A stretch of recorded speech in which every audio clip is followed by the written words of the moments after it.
जय हिंद। आपका इस वीडियो में बहुत बहुत स्वागत है।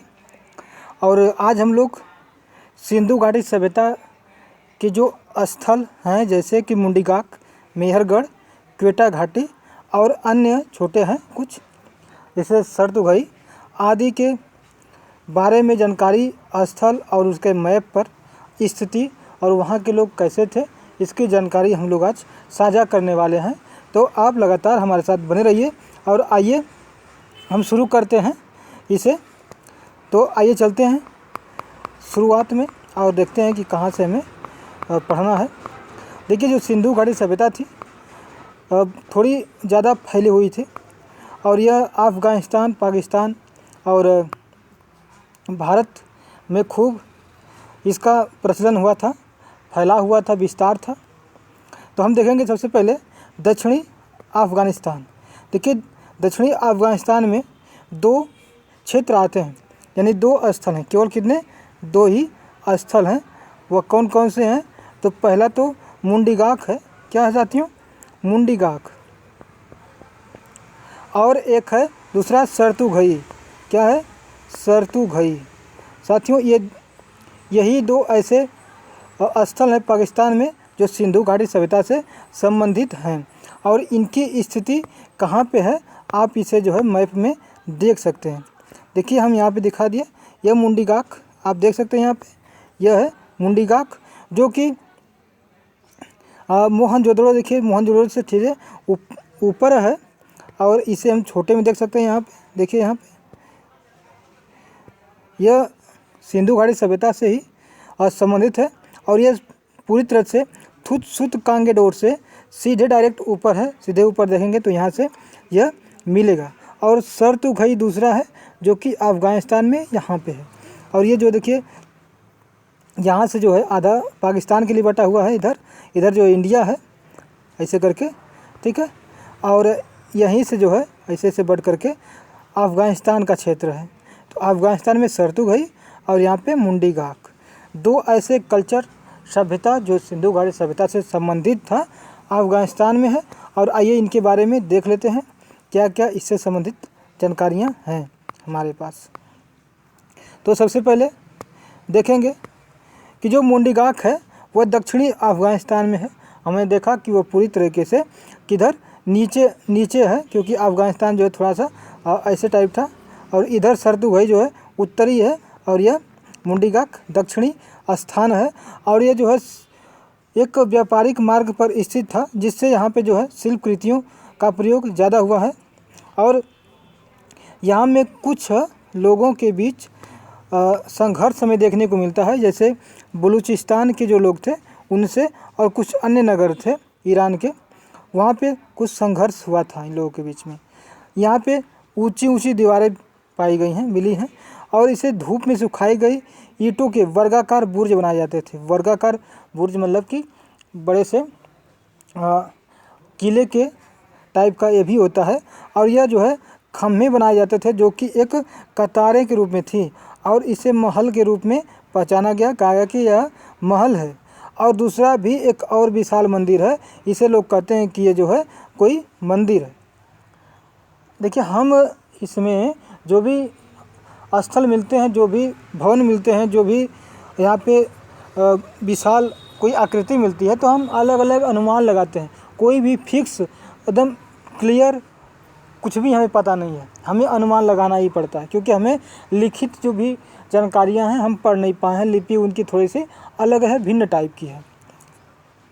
और यहाँ पे मिट्टी के बर्तन भी अलग अलग किस्म के मिलेंगे। बिल्कुल साथियों, अलग अलग टाइप के मिलते हैं, लेकिन फिर भी बहुत सी चीज़ें जो सिंधु घाटी सभ्यता से संबंधित समय की थी वो भी यहाँ पे व्यापार के माध्यम से यहाँ वहाँ आती जाती थी। यहाँ पे सजावट के रूप में चिड़िया, लंबे सींग और जंगली बकरे, बैल, पीपल के पेड़ को चित्र के रूप में बनाया जाता था। जिसमें क्या क्या चिड़िया, लंबी सींग वाले जो भी जंगली बकरे थे, बैल और पीपल के पेड़ बनाते थे।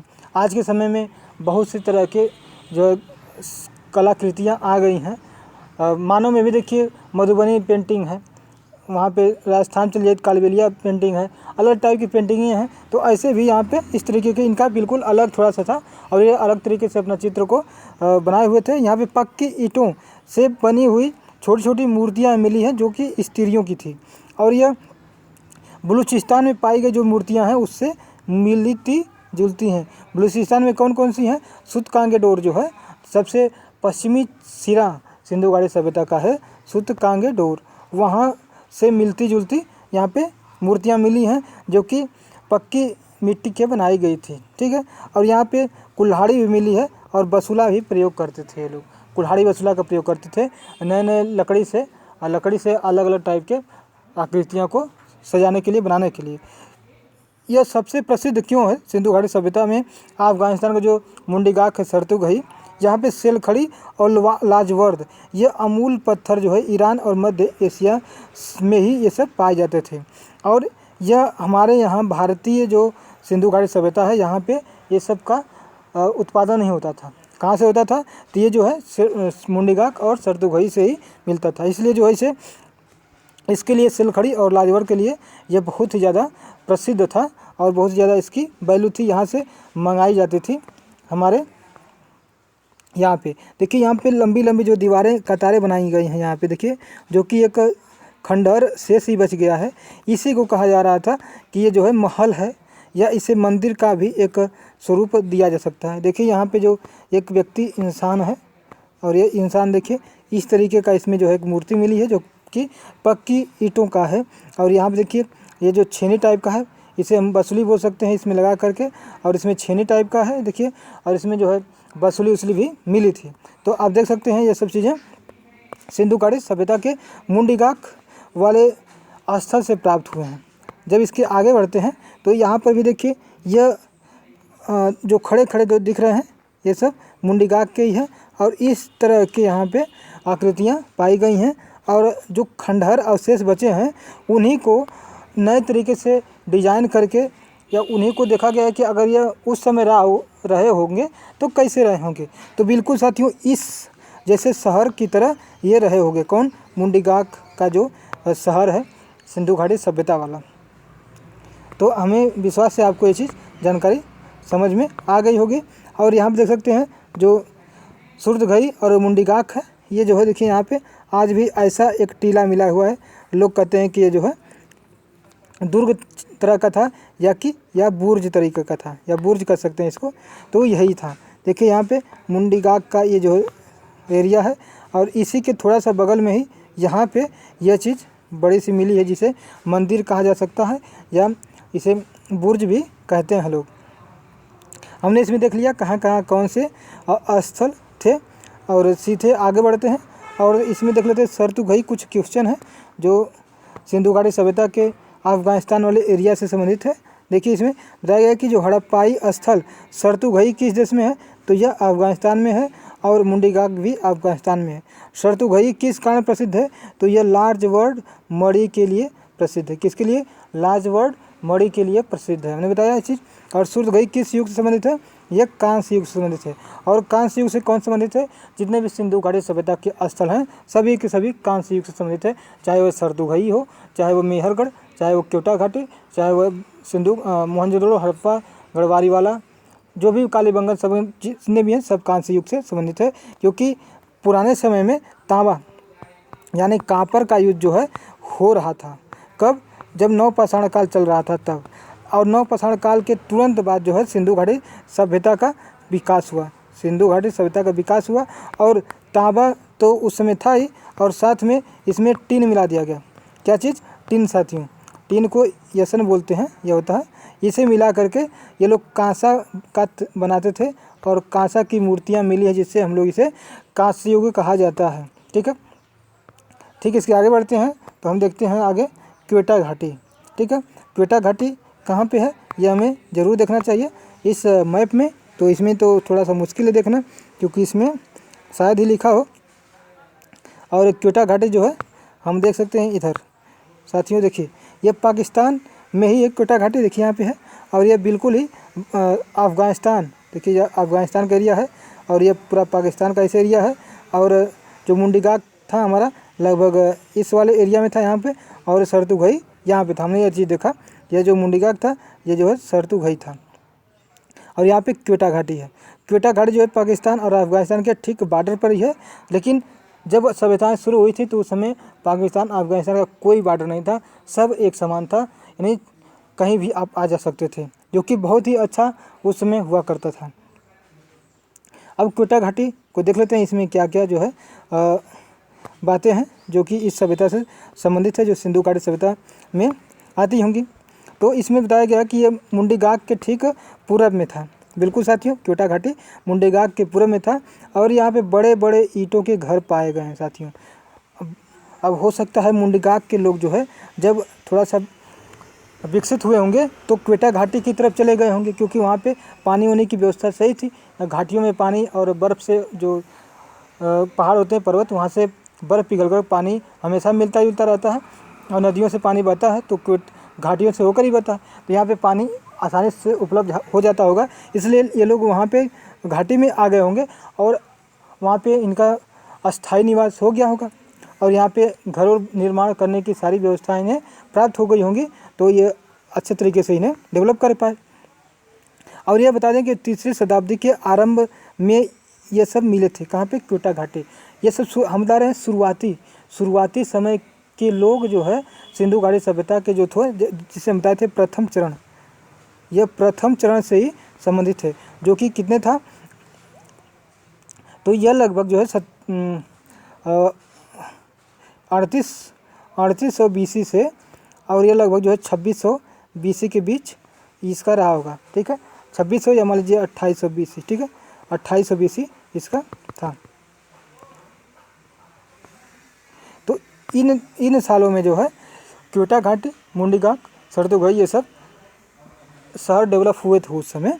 तो यह 3री शताब्दी BC में पाए गए थे, यानी इनकी जो है हमें संरचना या इनके औजार और वस्तुओं से हमें जानकारी मिलती है इसके बारे में। तो यहाँ पे चित्रकारी जानते ही हैं, मिट्टी पर जो बर्तन थे उन पर चित्रकारी की गई है और यह बर्तन जो है जो पाए गए हैं मुंडीगाक में जो पाए गए हैं उन्हीं की ठीक तरह है। तो इसे कह सकते हैं कि जो मुंडीगाक थे इनके पहले वाले वंश के रहे होंगे और क्वेटा घाटी में यही लोग फिर वापस करें फिर यहाँ पे आए होंगे क्वेटा घाटी में और यहाँ पे अपनी नई बस्ती को बसाए होंगे और एक नया तरीके से शहर का निर्माण किए होंगे, ऐसा मान सकते हैं। ठीक है, सब कुछ मानना है इसमें कुछ भी फाइनल नहीं है कि नहीं यही होगा। ठीक है साथी, तो हम यही कहेंगे कि हम मान सकते हैं ऐसा। तो यहाँ पे बताया जा रहा है कि जो समुदाय थे इनकी संपन्नता अच्छी खासी थी अन्य शहरों की अपेक्षा, क्योंकि यहाँ पे खाद्य सामग्री व्यवस्था पूरी तरीके से स्थिर थी, व्यापारिक संबंध भी इनके अच्छे हो गए थे और मिट्टी के बर्तन में जो है इनकी सारी व्यवस्थाएं इससे भी जुड़ी थी और मिट्टी से ही ये लोग कई सारी वस्तुएं खाने पीने की और उसमें रखने की चीज़ें को उन्होंने डेवलप कर लिए थे मिट्टी के बर्तन से ही। और इस पर चित्रकारी से भी पता चलता है कि ये लोग कितने ज़्यादा धीरे धीरे विकसित हो चुके थे, तो ये भी हम इससे देख सकते हैं। और एक यहीं पे बगल में ही स्थान है राणा धुंडई, जहाँ पे भी चित्रकारी के मिट्टी के बर्तन प्राप्त हुए हैं और यहाँ पे काले कुबड़ वाले बैल के चित्र मिले हुए हैं, काले कुबड़ वाले बैलों के चित्र मिले हुए हैं। और क्वेटा घाटी में जो मिट्टी पाई गई है उसमें बिल्कुल समानता इससे मिलती है। किससे मिलती है? जो राणा धुंडई है और मुंडीगाक वाले से। तो हम यह कह सकते हैं कि ये लोग बिल्कुल सही तरीके से आगे बढ़ रहे थे। जब यही लोग आगे बढ़े यहाँ से तो फिर मुंडीगाक से क्वेटा घाटी से सीधे जो है सिंधु घाटी की तरफ यानी सिंधु नदी की तरफ ये लोग बढ़ते गए और धीरे धीरे जब ऋग्वैदिक सभ्यता आया तो ये लोग आगे और बढ़ते गए और गंगा नदी के किनारे ये लोग बसना शुरू कर दिए थे। देखिए किस तरीके से आगे बढ़ रहे हैं और पीछे से इनकी जो सभ्यता है एक तरह से ख़त्म भी होती जा रही है ना। तो और इसी अन्य स्थान एक जगह है यहीं पे पुंडई, यहाँ पर खुदाई की गई। तो यहाँ पर भी जो है स्त्रियों की जो है छोटी मोटी जो है मूर्तियाँ पाई गई हैं जो कि इन्हीं से मेल खाती हैं। तो हम मान सकते हैं कि ये लोग जो है वहीं से संबंधित रहे होंगे मुंडीगाक और जो है इन जगहों से। तो साथियों आगे देख लेते हैं। देखिए क्वेटा घाटी है, आज का क्वेटा घाटी है। और देखिए इतना बड़ा क्वेटा घाटी, अच्छी खासी क्वेटा घाटी बड़ी हुआ करती थी, ये नहीं कि वो छोटा थी। देख सकते हैं यहाँ पे खेती करना और शहर जो है बहुत अच्छे तरीके से यहाँ पे बसाया जा सकता था। और यहाँ पे कई जगहों से जो है पानी हमें उपलब्ध रहता था, क्योंकि पहाड़ों पर बर्फ़ जमे रहते हैं और बर्फ़ से पानी जो है नीचे उतर के जो है बड़ी नदियों में पानी होके जाता है। तो यहाँ से छोटी नदियों से ये लोग अपना ज़रूरत के हिसाब से पानी का उपयोग कर लेते होंगे। तो हमने देख लिया क्वेटा घाटी। फिर देख लिया हमने क्वेटा घाटी कहाँ पे है, तो ये पाकिस्तान अफगानिस्तान के बॉर्डर में है। और ठीक मुंडीगाग के पूरब में इसकी स्थिति है। और ठीक काबुल के ही ठीक ऊपर जो है बगल में ही सरतुघई है। हमने क्वेटा घाटी देख लिया। अब आगे बढ़ते हैं और देख लेते हैं बलूचिस्तान। बलूचिस्तान कहाँ पे है, तो हम देख सकते हैं बलूचिस्तान जो पाकिस्तान का ही दक्षिणी एरिया है बलूचिस्तान होता है। तो हम देख सकते हैं कि जो ऐसे जो एरिया है ये सब, ये बलूचिस्तान का ही सब एरिया है। यह पाकिस्तान का एरिया है। और देखिए यहाँ पे ईरान है, और यहीं से भारत के एक जो है जो बंदरगाह है यहाँ पे बनाया गया है। और यहाँ से नहीं, यहाँ पे बनाया गया ईरान में, ठीक है। ईरान से होते हुए पाकिस्तान जाएगा और यहाँ पे सामान को बेचने के लिए व्यवस्था की गई है, ठीक है। तो आगे बढ़ते हैं और देखते हैं कि बलूचिस्तान, तो बलूचिस्तान भी इसमें भी कई सारे स्थल हैं छोटे बड़े। इसमें देख लेते हैं, जैसे इसमें अंजीरा, तुंगाऊ, निंदोवाड़ी और बालाकोट जैसी यहाँ पे बस्तियाँ हमें जो है शुरुआती समय में देखने को मिली है। ये लोग शुरुआती सभ्यता, शुरुआती समय के लोग थे। ये उतने ज़्यादा विकसित तो नहीं थे जितना कि हड़प्पा और मोहनजोदड़ो आज का थो उस समय में बाद में हुआ था। तो ये लोग यही तो मानते हैं, और ज़्यादा लोग यही मानते हैं कि जो सिंधु घाटी सभ्यता है उसका जो विस्तार है कहाँ से हुआ है, तो वह ईरानी या बलूचिस्तानी सभ्यता की तरफ से ही हुआ है, ठीक है। सोथी सभ्यता थी, हमने बताया था। यह जो है राजस्थान के गंगानगर ज़िले में, बीकानेर ज़िले में इसकी उस स्थिति थी। रूमिला थापर ने इसको बताया था, ठीक है। तो ये जो घाटी है ये अभी घाटी थी, क्योंकि यहाँ पे पहाड़ पर्वत है, यहाँ पे हिंदुकुश पर्वत निकलता है और इसी के आसपास ये सब बस्तियाँ बनी हुई थी। बालाकोट में जो है हमें एक इमारत मिली गई है, ठीक है। इमारत के अवशेष मिले हैं और ये इसका संबंध देखा जाए तो फारस की खाड़ी से हुआ था, यानी होता था। ये लोग फारस की खाड़ी में जाते थे। फारस की खाड़ी कहाँ पे है, तो यहाँ पे हम देख सकते हैं फारस की खाड़ी साथियों, यहीं पे है बगल में ही फारस की खाड़ी जो है। देखिए ये जो निकला है यहाँ पे, ये सब फारस की खाड़ी यहाँ पे है यह, और गल्फ ऑफ ओमान है, लेकिन इधर पे जो है फारस की खाड़ी है।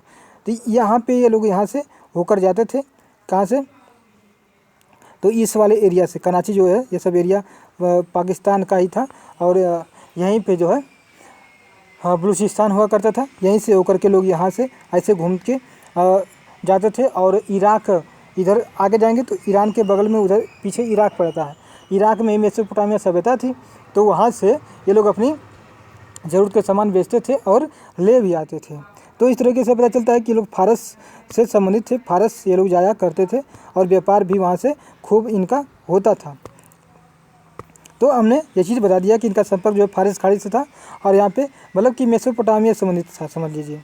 और बालाकोट, ठीक है ना, यहाँ भी लोग जो है मिट्टी के बर्तन का प्रयोग करते थे, ये भी यहाँ दिया गया है। और बलूचिस्तान के जो समयकालीन गाँव के लोग थे इन्हीं से संबंधित थे। और कुछ समय बाद ये लोग सिंधु घाटी नदी के कछारी मैदानों में मिट्टी के बर्तनों के समान ही मिट्टी के बर्तनों का प्रयोग आरंभ कर दिया था। तो बताया ना कि यहीं से लोग आगे सिंधु घाटी सभ्यता की, सिंधु घाटी नदी की तरफ ये लोग बढ़ रहे थे। ये लोग शुरुआती समय के थे, और शुरुआत के बाद धीरे धीरे ये लोग मध्यकाल की तरफ जा रहे थे, ठीक है। मध्यकाल कब शुरू होता है, तो ये 2600 के बाद सीधे 2350 तक ये लोग पहुँचते हैं। यहाँ पे 23 से विकास हुआ। देखिए यहाँ पे धीरे धीरे विकास हो रहा है, लोग आगे बढ़ रहे हैं। और जब 23 मध्यकाल में आएंगे तो वो 23 से विकास होगा। जैसे मेहरगढ़ में चलेंगे तो वो 23 से विकास हमें देखने को मिलेगा। ये लोग जो है अपना घर जो है शहरी सभ्यता की तरह जो है बनाना आरंभ कर दिए रहे होंगे उस समय। तो ये लोग जो है बता दें कि जो सिंधु घाटी सभ्यता, सिंधु घाटी नदी है, वहाँ पे कछारी मैदानों में जो मिट्टी के बर्तन मिलते थे बालाकोट या बलूचिस्तान वाले एरिया में, तो यह कुछ समय बाद यहाँ के लोग भी करना, जानना, बनाना वैसा सीख गए थे। और ऐसी मूर्तियाँ मिली हुई हैं। कैसे पता कि ये लोग बाद में उधर की मूर्तियाँ मिली हैं, तो ये जो है एक ल्यूमिनस आता है, ल्यूमिनस टेक्निक होती है इससे पता चलता है कि उस पर लाइट डाल करके देखते हैं कि कितना ज़्यादा इससे लाइट रिफ्लेक्ट हो रही है। अगर ज़्यादा पुरानी है तो बहुत ही कम लाइट रिफ्लेक्ट होगी, वहाँ पे वापस आएगी, जबकि नया रहेगा तो पूरी पूरी लाइट जो है लगभग वहाँ से वापस हो जाएगी। ठीक है, तो इस तरीके से, और कार्बन डेटिंग भी है, इससे भी लोग पता कर लेते हैं हम लोग कि कौन सी वस्तु कितनी ज़्यादा पुरानी है और कितनी ज़्यादा नई है। हमने ये देख लिया। अब जो पूरी बलूचिस्तान में जो प्रांत है, वे लोग मिट्टी के बर्तन का ही प्रयोग करते थे खाने पीने, नहाने और पानी रखने के लिए, और फसलों को भी सुरक्षित रखने के लिए अनाजों को भी ये करते थे। और फारस खाड़ी जो है नगरों और सिंधु घाटी नगरों के प्रभाव से पता चलता है ये सब जानकारी कि ये लोग सिंधु घाटी की तरफ जो है आगे धीरे धीरे बढ़ रहे थे फारस खाड़ी नगरों से होते हुए। इसके साथ साथ यहाँ पे बर्तनों पे जो है कुबड़े वाले बैल, कुबड़ के बैल और पीपल के चिन्ह का प्रयोग मिलता है, उपयोग मिलता है, जिससे पता चलता है कि लोग विकसित हड़प्पा में भी जारी रहा था। हमने बताया कि जो मुंडी गाग था वहाँ भी लोग जो है बड़े सींग वाले बकरे का प्रयोग कर रहे थे वो चित्रकारी में, और साथ में जो है कुबड़ वाले बैल और पीपल के चिन्ह का प्रयोग कर रहे थे। जो देखिए, और आज भी हमारे समाज में पीपल का बहुत ही महत्व है। जब कोई मृत्यु हो जाता है तो उस समय उसका वहाँ पे जाकर के उसकी श्राद्ध की व्यवस्था की जाती है। ठीक है, तो अब आगे बढ़ते हैं। इसमें हमने देख लिया कि किस तरीके से ये लोग आगे बढ़ रहे हैं और अपनी सभ्यता को विकसित करने के लिए प्रयासरत हैं, और हमें भी ऐसे ही धीरे धीरे पढ़ते हुए हमें सब जानकारियों को इकट्ठा करना है, और हमें परीक्षा में उसकी उपयोगिता सिद्ध वहीं पे देखी जाएगी। देखिए यहाँ पे मेहरगढ़ है, यहाँ पे हम देख रहे हैं। तो हमने क्या देख लिया कि मध्य जो है पाकिस्तान का जो एरिया था, यही जो है बलूचिस्तान का एरिया यहाँ पे था। ठीक है, और यहाँ पे भी देख सकते हैं बहुत से मेजर जो साइट हैं इंडस वैली सिविलाइजेशन के। तो यहाँ पे देख सकते हैं सुदकांगेडोर जो है यह बलूचिस्तान में ही है। तो ये सब एरिया जो है बलूचिस्तान का ही है। और देखिए यहाँ से इसमें कितना अच्छा लग रहा है, बनाया गया है कि जो सिंधु नदी है, ये देखिए यहाँ से निकली हुई है, यहाँ पे आई हुई है। और यहाँ से जो नाव हुआ करते थे सीधे जा करके हर जगह जाते थे, यहाँ से होकर के जाते थे कोटदेजी, देखिए गढ़वारी वाला, कालीबंगन, बनवाली। ठीक है, यहाँ पे देखिए मुंजदड़ो था, इधर आमरी था, बालाकोट था। तो ये सब देख रहे हैं, यहाँ पे ये लोग धीरे धीरे पहुँच रहे थे। इसे बताया भी कि लास्ट में बालाकोट पहुँचे, और बालाकोट के बाद सीधे धीरे लोग आगे बढ़ रहे हैं। देखिए सुदकांगेडोर लास्ट था, इधर से आगे बढ़ते बढ़ते इधर जा रहे हैं लोग। ठीक है, तो हम इसे देख सकते हैं, ये बहुत ही सुंदर इसका तरीके से इसको डिज़ाइन किया गया। देखिए यहाँ पर भी लोथल है, और यहाँ पे ढोलावीरा, सुरकोटदा, देसलपुर, और यहाँ पे देखिए नर्मदा नदी है, और ठीक इसी के नीचे ही जो है दायमाबाद है, दायमाबाद सीधे लिख सकते हैं। तो यह सब है जो कि प्रवर नदी के किनारे यह की स्थिति है, जो कि सबसे दक्षिणी बिंदु सिंधु घाटी सभ्यता का यह है दायमाबाद। ठीक है, आगे बढ़ते हैं और अब सिंधु घाटी की तरफ बढ़ते हैं कि सिंधु घाटी सिंधु क्षेत्र में जब पहुँचे तो वहाँ पे हमें क्या क्या देखने को मिला। तो 4वीं शताब्दी में हमें जो है सिंधु घाटी के कछारी मैदान में हमें परिवर्तन का केंद्र बिंदु देखा गया, और वहाँ पे सिंधु नदी और घग्घर, हाकरा नदियों के किनारे बहुत छोटी छोटी और बड़ी बड़ी बस्तियाँ भी बस गईं, और यही जो है हड़प्पा सभ्यता का सीधे सीधे मुख्य केंद्र बना। तो जब ये बालाकोट से आगे बढ़े तो हड़प्पा मोहनजोदड़ो की जो स्थल हैं, यहाँ पे छोटे बड़े इस मतलब कि गांव बसाए गए, शहर की तरह बनाए गए, फिर उसके बाद उसे एक अच्छे तरीके से बेल्ट तरीके से उसको डिज़ाइन किया गया। तो इसको पढ़ेंगे, आगे बढ़ेंगे तो सिंधु घाटी सभ्यता में और भी जो महत्वपूर्ण हैं वैसे सभी हम लोग पढ़ेंगे, जैसे मोहनजोदड़ो, हड़प्पा, ये सब जितने भी हैं सब हम देखेंगे। अब देख लेते हैं आमरी भी हम देखें कि आमरी जो है कहाँ पे है। देखिए यहाँ पे है ये आमरी। तो बालाकोट के बाद ये लोग आमरी पहुँचे। ठीक है, धीरे धीरे देखिए हम लोग पहले कहाँ थे, मुंडीगाग थे, मुंडीगाग से मेहरगढ़ पहुँचे। ठीक है, मुंडीगाग से क्वेटा पहुँचे, क्वेटा से जो है देखिए मेहरगढ़ अभी नहीं पहुँचे हैं, क्वेटा मुंडीगाग पहुँचे, मुंडीगाग से जो है हम लोग क्वेटा घाटी पहुँचे, क्वेटा से बालाकोट, फिर आमरी पहुँच रहे हैं। देखिए किस तरीके से ऐसे बढ़ के सिंधु घाटी की तरफ चला जाएगा लोग, क्योंकि इधर जो नदियाँ हैं धीरे धीरे पानी कम होता जाता है ना, जब गर्मी में होती है तो पानी कम हो जाता है। तो इसलिए लोग आगे बढ़ते हैं कि ताकि हमें आगे बढ़ के देखेंगे तो हमें हमेशा के लिए पानी मिलेगा, क्योंकि पानी आएगा लेकिन आते आते सूखेगा तो यहाँ तक तो पानी रहेगा, आते यहाँ तक सूख जाएगा भले, लेकिन यहाँ तो पानी हमेशा मिलता ही रहेगा। तो इसलिए ये लोग जो है ऊपर की तरफ बढ़ रहे थे। देख लेते हैं आमरी। आमरी भी जो है आज के समय में गुजरात के एरिए में इस संबंधित कच्छ किरण में ही है यह आमरी। और ये जो है देख सकते हैं आमरी कहाँ पे है, कच्छ किरण में ही है, ठीक है ना। और कच्छ किरण में तो है लेकिन ये पाकिस्तान का एरिया पूरी तरह से, भारत का एरिया नहीं। जैसे बालाकोट हो गया ये भी पाकिस्तान का है और आमरी भी पाकिस्तान का है, ये सब मोइंदुद्दीन ये सब पाकिस्तान का ही एरिया है हमें जो है। तो आमरी में जो मकान देखे गए हैं इससे पता चलता है कि यहाँ पे लोग पत्थर और मिट्टी के ईंटों से मकान के बने हुए घरों में रहते थे और अनाजों को रखने के लिए अन्नागार बनाए हुए थे, कोठार जिसे कहते हैं, यहाँ पे देखने को मिला है। और खुदाई में पता भी चला है कुबड़ वाले बैल के जानवरों के चित्र मिले हैं। भाई बालाकोट में हमने देख लिया, उसी के साथ साथ हमने क्वेटा घाटी में भी देखा था कि जो कुबड़ वाले सांड के लोग सांड का मूर्ति का चित्रकारी लोग करते थे। और यहाँ पे जो है हड़प्पा काल में जो कि यह बहुत ही लोकप्रिय था, यहीं से ये लोग इसका विकास में इसका महत्व जाने और इसको आगे भी बढ़ाए। ये चाक पर मिट्टी के बर्तन बनाने का प्रयोग करते थे और यह सभ्यता शुरू होने से पहले ही अपनी बस्तियों को किलेबंदी कर ली थी। तो बता दें कि सबसे पहले आमरी में किलेबंदी की गई थी। जब इसका निर्माण हुआ तो शुरू में ही आरंभ में ही इसे किलेबंदी कर लिए और इसके बाद जो है जब नए नए शहर बसे तो उनका किलेबंदी करना शुरू हो गई। ठीक है साथियों, तो मैं देख लिया कि यहाँ पे जो है हमें अन्नगार मिले थे, यहाँ पे कुबड़ वाले बैल के जानवरों के चित्र मिलते हैं जो कि हड़प्पा काल में बहुत लोकप्रिय था, मिट्टी के बर्तन मिलते हैं और जो कि यहाँ पे किलेबंदी भी कर ली गई थी। आगे बढ़ते हैं, यहाँ पे कोट दीजी है, ये भी देख लेते हैं। कोट दीजी कहाँ पे था, इसमें हम देख सकते हैं कोट दीजी। तो शायद इसमें देखना हो सकता है मुश्किल हो ना हो, लेकिन हम लोग देखेंगे कहाँ पे है कोट दीजी। तो शायद इसमें नहीं लिखा है, देखिए यहाँ पे लिखा है बिल्कुल कोट दीजी यहाँ पे है। तो यह कोट दीजी है, फिर अगला मेहरगढ़ है। क्या है, मेहरगढ़।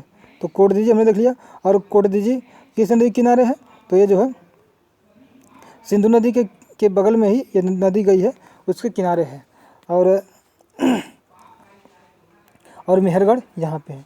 हम आगे बढ़ते हैं और देखते हैं आगे जो है यह सिंधु नदी के आसपास ही है और यह पाकिस्तान के खैरपुर में सिंधु नदी के बाएं तट पर ही है। और 1955 में इसे फजल अहमद ने इसकी खोज कर दी थी, किसकी, कोट दीजी की खैरपुर में। तो ये क से कोट दीजी हो गया और ख के बाद खैरपुर हो गया, ठीक है। तो ये इनकी खोज किए थे सिंधु नदी के पास में ही, यानी कि इसके किनारे बाएं तट पर। और यहाँ पे विशाल सुरक्षित प्राचीर मिले हैं, बड़े बड़े जो है यहाँ पे किले भी मिले हैं और उसे किलेबंदी भी की हुई मिलती है। पत्थर की चाकी मिली है, लोग वहाँ पे आटा पीसने के लिए और धान को आटा पीसने के लिए इसका प्रयोग करते थे। कोट दीजी में जो है 6 दलीय पुष्प आकृति मृदभांड मिलता है जो कि कहीं नहीं मिला है, यहीं पे केवल मिला है, ठीक है। तो हम बोल सकते हैं कोट दीजी में जो है यहाँ पे पुष्प आकृति मृदभांड मिला है जो कि 6 दली थी, 6 इसमें पुष्प वृंत थे, मतलब कि ऐसे जो है 6 जो है पुष्प वृंत बने थे ना, ऐसे जो है चित्रकारी में देखा गया है। और यहाँ के जो निवासी थे वे सुरक्षात्मक दीवार में रहते थे और बढ़िया खोज मिट्टी के बर्तन कर लिए थे, यानी ये सबसे बड़ी बात थी कि लोग मिट्टी के बर्तन को अच्छी तरह से और बनाना सीख गए थे। यहाँ भी लोग चाक पर मिट्टी के बर्तन बनाने का उपयोग करते थे और गहरे भूरे रंग की धारियों की सजावट इस पर करते थे। राजस्थान में कालीबंगन और बलूचिस्तान में मेहरगढ़, ये लोग पूर्व हड़प्पा के निवासी बताए जाते हैं। राजस्थान जो कालीबंगन है और बलूचिस्तान में मेहरगढ़, ये लोग क्या है, हड़प्पा के पूर्व काल के, ये लोग पूर्व मतलब कि मध्य काल के, हम कहते हैं कि अच्छा मध्य काल के हैं। और जितना भी हम लोग पीछे ये सब पढ़ रहे हैं कोट दीजी, ये सब जो है प्रथम चरण के हैं। क्या है, प्रथम चरण, ये लोग द्वितीय चरण के हैं, ठीक है साथियों, ये लोग द्वितीय चरण के हैं। तीसरे चरण में पूरी अपने उफान में रहेगा हड़प्पा सभ्यता और फिर चौथे चरण में इनका पतन शुरू हो जाएगा जो कि 1750 के बाद शुरू होगा। तो यहाँ पे जो है राजस्थान जो कालीबंगन है और बलूचिस्तान का मेहरगढ़। अब कोट दीजी मिट्टी के जो बर्तन थे सिंधु नदी के आसपास जो भी पाए गए हैं बिल्कुल वहाँ से मिलते जुलते हैं। तो पता चलता है कि ये लोग यहाँ से ही संबंधित थे और यहाँ से आगे बढ़े होंगे ऊपर की तरफ। ठीक है साथियों, अब देख लेते हैं मेहरगढ़। ठीक है, देखिए ये भी जो है मेहरगढ़ से प्राप्त आकृति है। तो पहले हम मेहरगढ़ को देख लेते हैं, फिर हम लोग देखेंगे कौन कौन से चित्र यहाँ पे मिले हुए हैं। ठीक है, देखिए मेहरगढ़ जो है यह भी शहरीकरण का पूर्ववर्ती काल ही था। ठीक है, हम बताते हैं कि मेहरगढ़ में सबसे पहले चावल का हमें साक्ष्य मिलता है जो कि 7000 BC पुराना है। और मेहरगढ़ जो है पूरा पाषाण काल से ही इसकी हमें साक्ष्य मिल रहे हैं, ये पहले से ही है यहाँ पे। और ये जो सिंधु घाटी सभ्यता का आरंभिक काल भी यहाँ पे देखा जाता है। कई प्रकार की मलाएं भी मिली है जो कि पत्थरों से बनी हुई है। ये भी लोग लाजवर्ड मणि का प्रयोग करते थे। हमने कहाँ पे सरदुघई में लाजवर्ड मणि का प्रयोग देखा था, जो कि इसके कहाँ पे उत्तर में ही सरदुघई था, तो वहाँ से लोग लाते थे। और ये मध्य एशिया के बदख्शां क्षेत्र में यह पाया जाता था। और बहुत सी मोहर और ठप्पू का भी यहाँ से प्रयोग देखने को मिलता है। और ये लोग जो है सिंधु घाटी सभ्यता को विकसित करने में अपनी भूमिका निभाए हुए थे। आगे बढ़ें तो ये लोग अपने लेन देन के रूप में मोहर का प्रयोग करते थे। और यह चिन्ह इन लोगों का था कि अगर ये वाला चिन्ह आपको मिलता है तो समझ आइए कि यह व्यक्ति ने भेजा हुआ था और इतनी ज़्यादा इसमें शुद्धता हो सकती है। ठीक है, तो ऐसे ही यहाँ पे व्यापारियों को चिन्हित करने के लिए ये सब व्यवस्थाएं थीं। और मेहरों का प्रयोग जो है व्यापारी जो दूर दराज जाने और वहाँ पे अपनी गुणवत्ता की गारंटी देने के लिए ये सब व्यवस्थाएं थी। किसकी?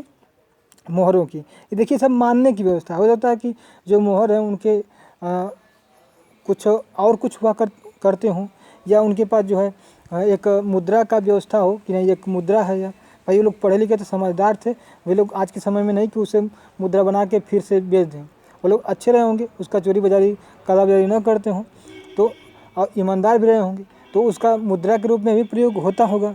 कोई ये तो नहीं ना है कहा जा सकता, क्योंकि ये सब लोग मानने वाली बात है, सब लोग मान रहे हैं, तो इसलिए हम लोग भी इसे मान लेंगे कि ये लोग जो है व्यापारियों द्वारा अपनी शुद्धता की गारंटी देने के लिए इसका उपयोग किया जाता रहा होगा।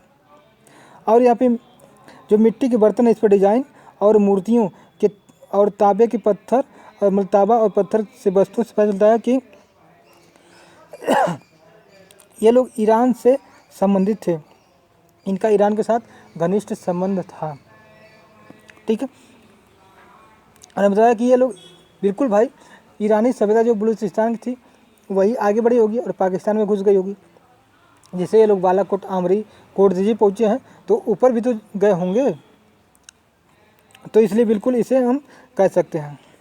और मेहरगढ़ के लोग थे मिट्टी के बर्तन जो दब्द, सादात और क्वेटा घाटी की बस्तियों में प्रयोग किए गए जो बर्तन थे, यह बिल्कुल एक दूसरे से मिलते जुलते हैं।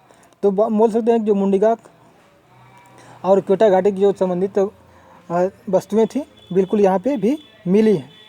और यहाँ पे मिट्टी से बनी जो स्त्रियाँ हैं बहुत ज़्यादा मूर्ति मिली है। और यहाँ पे तो बहुत ज़्यादा जो है झोप घाटी से मिलती जुलती है। झोप घाटी भी पाकिस्तान में है और यहाँ से जो लोग थे उनमें बहुत ही समानताओं का जो है स्तर देखा गया है, समानता उनमें पाई गई है। ठीक है साथियों, तो अब हम देख लेते हैं इसमें कौन कौन सी चीज़ें। देखिए इस तरीके से ये लोग अपनी लिपि का प्रयोग करते थे। और लिपि में ये लोग देखिए या अपने एक अलग अलग तरीके के अपने जानवरों का चित्र भी बनाते थे। देखिए ये सब है और ये सब चीज़ें हैं। देखिए ये जो है मेहरगढ़ का जो एरिया है, ये जो है इसका आज का है जो कि खंडहर में बदल चुका है। कुछ भवन छोटे बड़े हैं देखे गए हैं। देखिए यह भी है, ऐसे घर मिले हैं यहाँ पे।